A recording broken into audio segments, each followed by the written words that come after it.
Okay, good morning, dear friends. We have a number of guests from Israel and Panama. Bruchim Habayim, welcome to you to the Daniel S. Loeb Torah Center.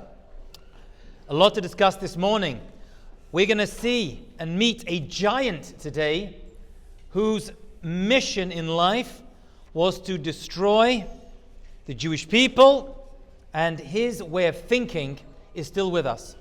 We're going to have to talk about why Moshe Rabbeinu was a little bit nervous about fighting this individual. I'm going to talk about various merits that even the worst people in this world can have. Sometimes the worst people can accrue merits that seem to worry our ancestors and definitely should worry us. Let's talk about one of them, and his name was Og. Og Melech HaBashan. When you think of Og as a child, you think of some like giant out of the comic books. We don't really take him seriously, but you should realize the Gemara tells us that he wanted, more than anything else, to wipe out the entire Jewish people. And the Gemara in Barachot gives us a piece of Agadata that starts to illustrate a story, a mashal, a metaphor, to help us understand the terrible power of this individual. So the Gemara says that Og had a piece of land. He was in a place called Bashan, which is the northern part of Transjordan, including parts of what we would currently call Syria today. And his piece of land stretched a vast amount of area from the Yabok River to the Mount Hermon, the famous snowy mounts of Mount Hermon. He, unlike others who waited for the Jewish people to try to negotiate, to allow us to go through his land in order to get to Eretz Yisrael, Og didn't even wait. He could not even wait for some form of discussion, some sort of peace treaty that he could turn down. Instead, before we even said anything, he came out to attack the Jewish people. Moshe Rabbeinu and the Jewish people were afraid of Og. Now this is very unusual. Why are we afraid of this giant individual? There are many nations that came to attack the Jewish people who we are not afraid of. And they say that Og had a certain merit. What was the merit? He is mentioned earlier in the Torah, and he's called the Palit. He's the one who escaped. He's a son refugee, and he was the one who gave information to Avraham Avinu about Lot, Avraham's nephew, being kidnapped. What was his motivation when doing this? You look at this story. He's the Palit, he's the fugitive. He managed to escape. He gives us information to help Avraham Avinu. So the Gemara says that his intentions were not pure. His intentions were extremely impure. What did he want to do? He wanted Avram to run away, and he wanted to marry Sarah Imenu. He thought he had a good shidduch with Sarah Imenu. So he wanted Avram to go, fight, die at the hands of these kings that had kidnapped Lot, his nephew. Little did he know that Avram Avinu would win that war and come right home in order to stay married to Sarah Imenu, Baruch Hashem. Isn't that unusual? His motivations were disgusting. His motivations for Avram to get hurt, but he still gave information over, and that information ended up saving Lot's life, because maybe Lot would have not been discovered without him, and therefore he is rewarded for that one small, completely unaltruistic piece of information that he gave Avraham Avinu. He still has merit that all those years later,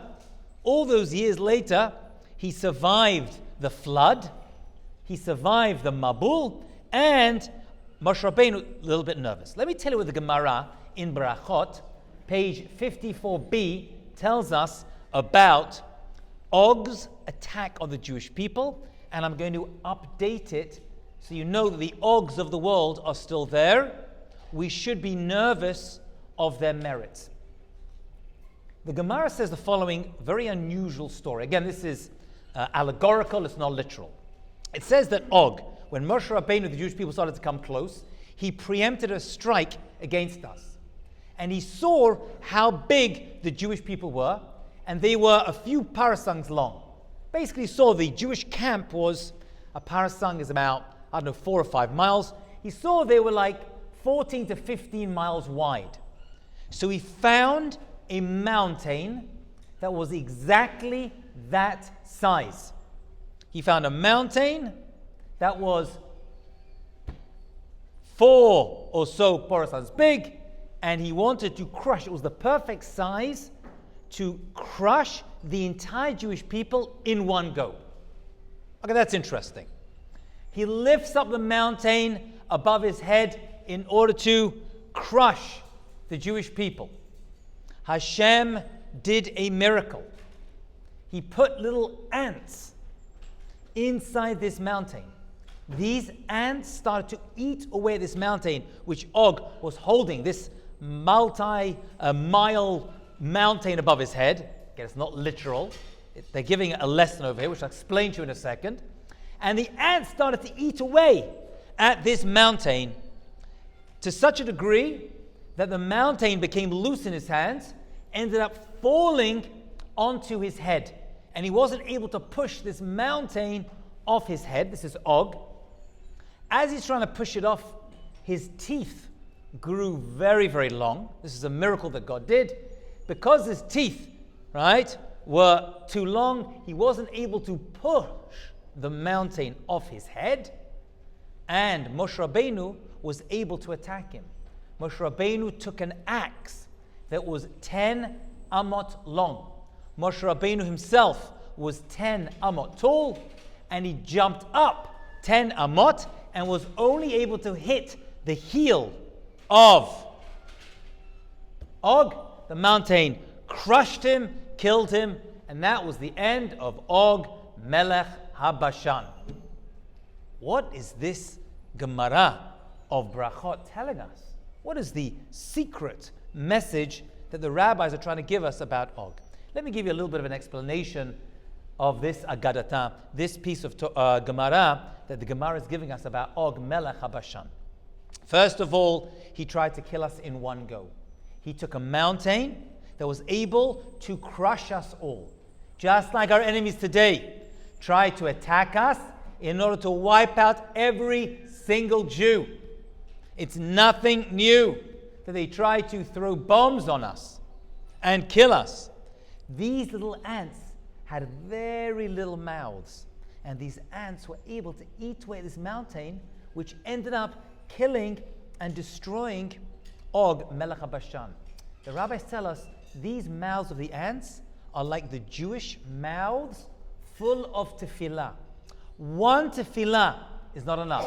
But if you have 10 people praying, it's even more. And you got 1,000 people praying, it's even more. There is a cumulative effect of these little mouths, these many, many prayers, these tefillot that eat away at our enemies. Every tefillah is only worth it when it's conjoined with other people's tefillot.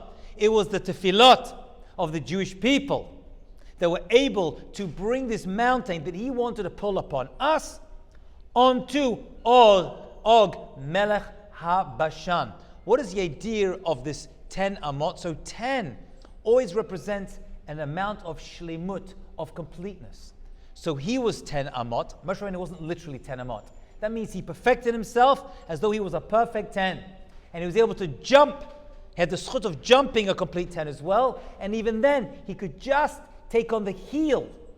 Just take on the heel of Og Melech HaBashan. Heel. That should resonate with all of you. Where do we see heel? Esav. Esav, that's right. Esav, right, was able, Yaakov Avinu was able to hold on to the heel of Esav. The rabbis say that the heel always represents the lowest part of the body, the weakest link. He was able to get to the weakest link of Og Melech HaBashan and to destroy that part of him. That's what he was able to do. So all of his supposed altruistic actions against meant nothing at all in the hands of Moshe Rabbeinu. I want to talk to you based upon this about a Tehillah, one of the Tehillim that we say every day, and I'm going to give you an exposition. It's not my exposition. It's Rav Chaim Vital's understanding of this Tehillah, which is unbelievable. We said every single day in Shacharit, towards the end of Shacharit, before the Shir Shel Yom, before the song of the day. It is number 124. Kuf Chaf Daled. Kuf Chaf Daled. And I'm going to tie it in to this very important idea that even the good actions of the most wicked people can have repercussions that are very dangerous against the Jewish people unless we raise our voices in tefillah. Listen to this Tehillah. You're not going to look at this prayer ever again in the same way. Shir HaMa'alot LeDavid. This is one of the 15 Shir HaMa'alot. We know that David HaMelech edited all the 150 chapters of Psalms, of Tehillim. Some of them he wrote, some he did not write.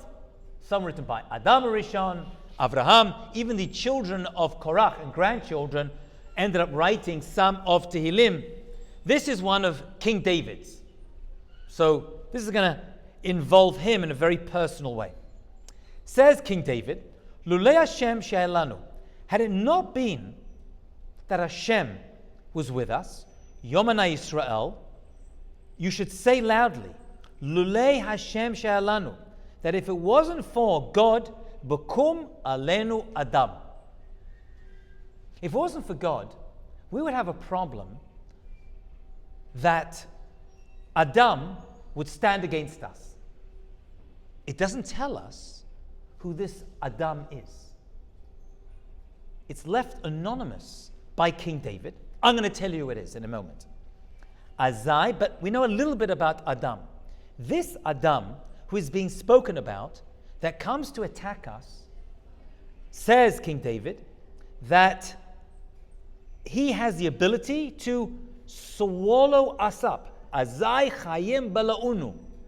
This Adam could swallow us all up. Bacharut apam banu. Because their anger is very much against us. And this anger, says King David, Azai hamayim shetafunu, is like waters. It is like a mabul, like a flood. Keep that analogy in mind. It's a fascinating one. It is like a flood that could completely wipe away and surge against our souls. Nachala avar al nafshenu. Azai avar al nafshenu.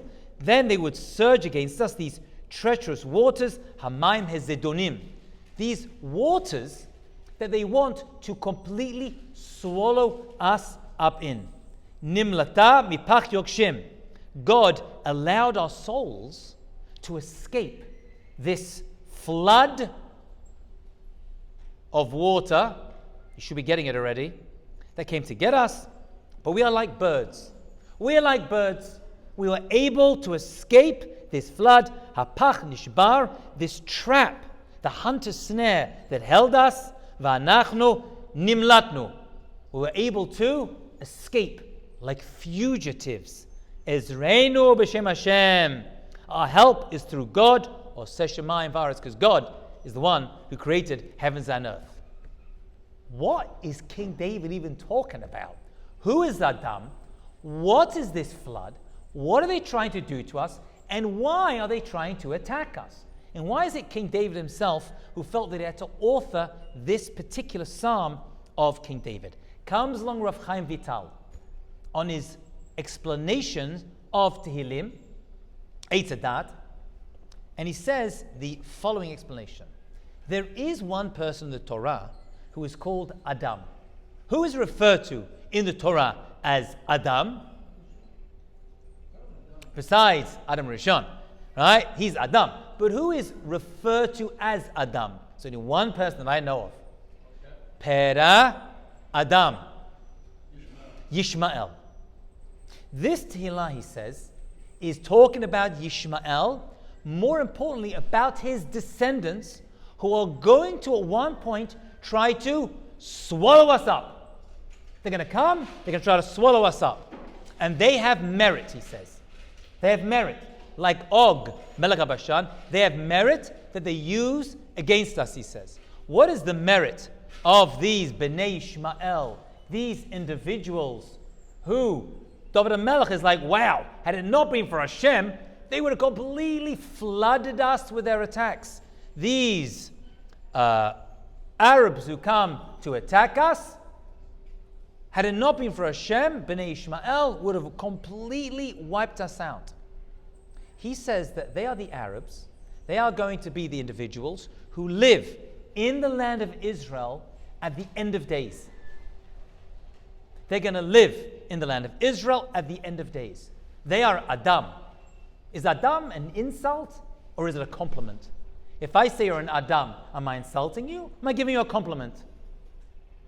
It's a compliment. Adam, you're a great person.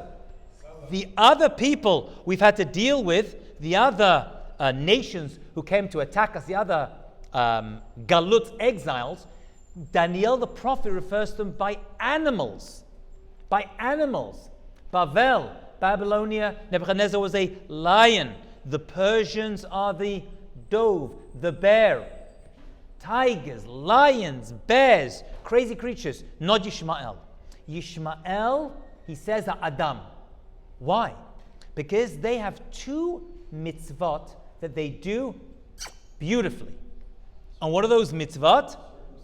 Number one is Brit Milah. Although they are not commanded to do it, they are lo mitzvah oseh, which the Gemara recently told us means that their level is lower than us because we are mitzvah oseh, we are commanded to do it. Greater is the one who is commanded to do a mitzvah and does it, as opposed to one who is not commanded and volunteers towards it. But they have something else, and it's in the name.